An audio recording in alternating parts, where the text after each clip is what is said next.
In a previous video, we did some simple configurations of network interfaces, and we saw a little bit about the relationships from vSwitches to port groups to NICs and also to VM kernel ports.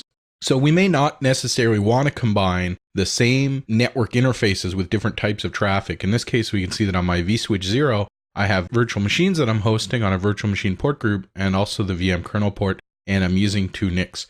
I guess the real question is, once I start having many virtual machines, how are those virtual machines going to be able to use the network adapters that are available? I'm going to go ahead and open up the properties of this vSwitch. And if I go into my network adapters, we can see that we have two of them listed. Not really a lot of options here. But if I go into the properties of the vSwitch itself, it's a little tricky. I mean, it's kind of nested in here. We're in the vSwitch properties already. But to actually access the vSwitch settings, we've got to go through this configuration interface.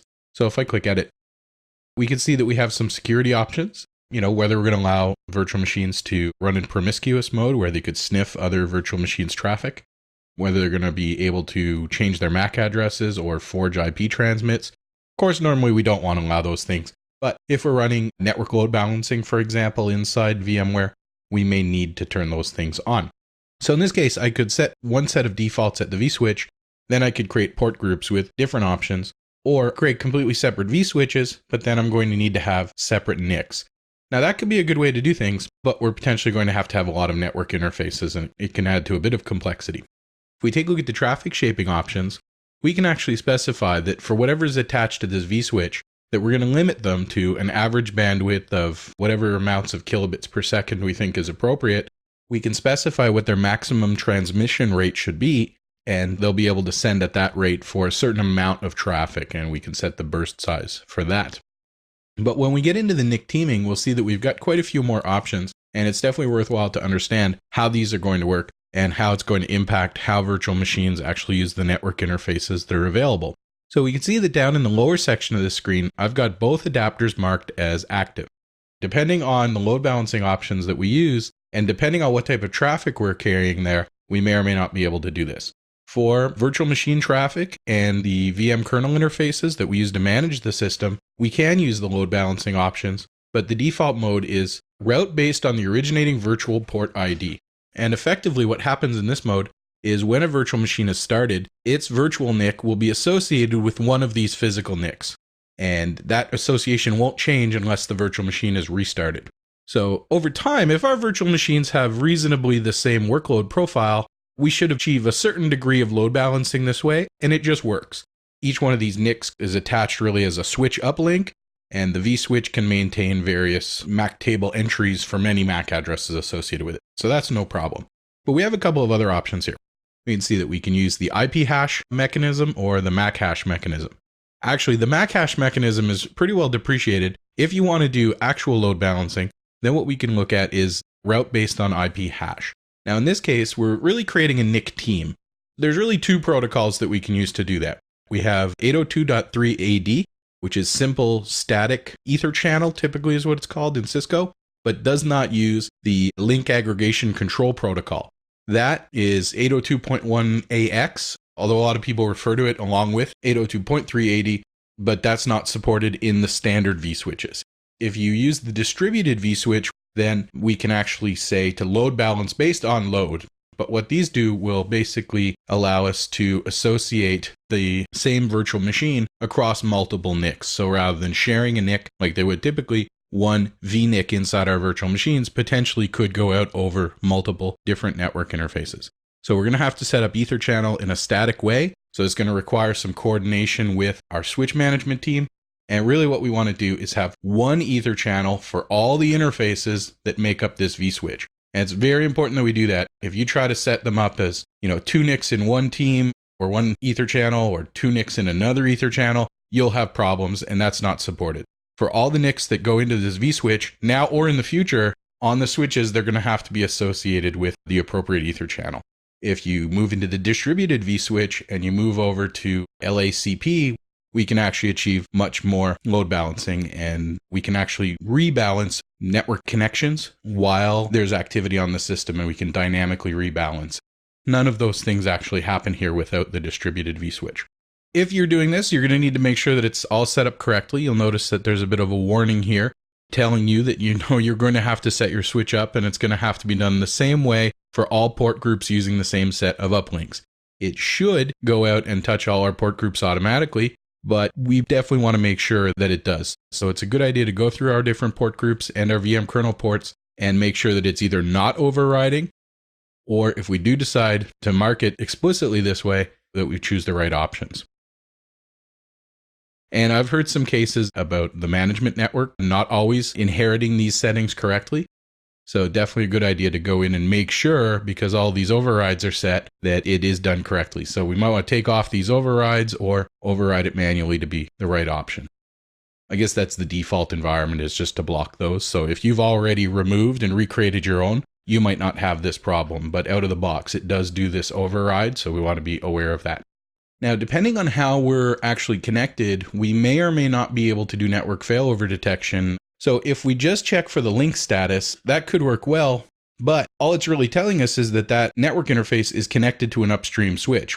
We don't necessarily know that that upstream switch is connected to anything else. In cases where we use 3 or more adapters connected to 2 different switches, what we can do is we can go into beacon probing mode, and all the interfaces will actually communicate with each other, and that's going to help us tell whether or not we really have healthy networking or not. Because we've got to cross out from the server to the switch, but then the switch has to cross over to the other switch as well. So that'll help us ensure that trunking and stacking and all of those things are configured correctly. And depending on the load balancing mode we're using, when we do a failover, we may actually need to go out and do things like gratuitous ARP updates to the switches so that they know that they need to update their CAM tables, things like that. So we can specify whether we want to do that here or not. And if we have set preferred adapters, if we're using active and standby adapters, and we're using one of the standbys and one of the actives becomes available again, do we want to fail that traffic back or not? Typically you would, no real reason not to. The only other thing that I really want to point out here, in addition to these options, is a little bit about trunking. If you want to carry VLAN traffic inside VMware, we could physically attach different NICs to the vSwitches and then put those NICs physically on the physical switches into specific VLANs by saying, port 1, port 2, port 3 make up VLAN 1, or ports 1 through 50 make up VLAN 2, or whatever. That can work, but it's going to be difficult when we get into an environment with dozens or hundreds of VLANs. It's going to be quite difficult to provide redundant, well-performing network interfaces.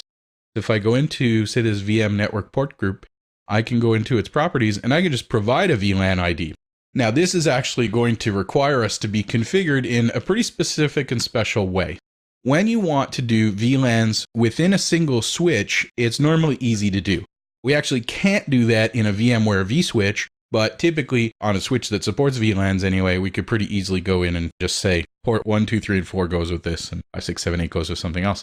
When we start trying to do that across switches, that becomes a little bit different. And when we want to start using VLANs across switches, we normally need to configure those switches in a trunked configuration. We attach the switches to each other, and we basically tell them to share the information about their VLAN databases so that we can actually carry traffic from one switch to the other and have them be in the same VLAN. So this is basically a soft VLAN type concept where everything attached to the switch doesn't necessarily know anything about the VLANs, but the switch says, oh, traffic coming from these ports, add a VLAN identifier to its traffic so that the other switches know where it came from and they can put it in the right VLAN. So what we can do now is carry that idea into VMware, and our vSwitches or the DV switches can also operate in a trunked way with our switches. Once we are configured in a trunk-oriented way, then our switches will see our vSwitches as peers and we'll be able to exchange this type of VLAN data. You may want to look at the distributed vSwitch and potentially even replacing the VMware distributed vSwitch with something like the Cisco Nexus 1000 vSwitch, in which case it's actually a Cisco switch implemented in software. Your various Cisco management tools will work with it, and your various Cisco protocols will also work with it. So that's definitely something to consider.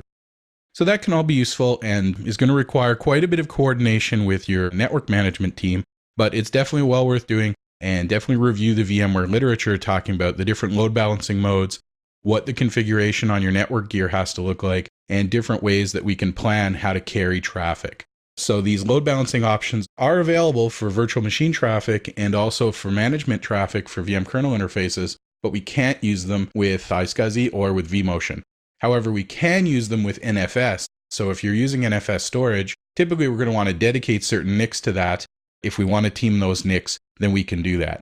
But to do this effectively, when we're talking about load balancing based on IP hash, it's really a hash of the source and destination server combined. It's really best if we have multiple remote IP addresses as well. So our NFS server, rather than just presenting it over one address, better if we present it over a couple of different addresses to make sure that that load balancing is actually going to work well.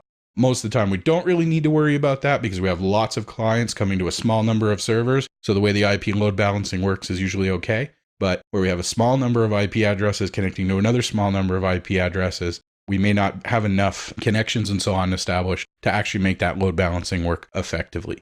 For a bit more information on all that, take a look at some of the other networking videos and also take a look at the storage videos for iSCSI, where we're going to take a look at how we can do a proper failover setup for iSCSI, which is actually not done using teaming at all.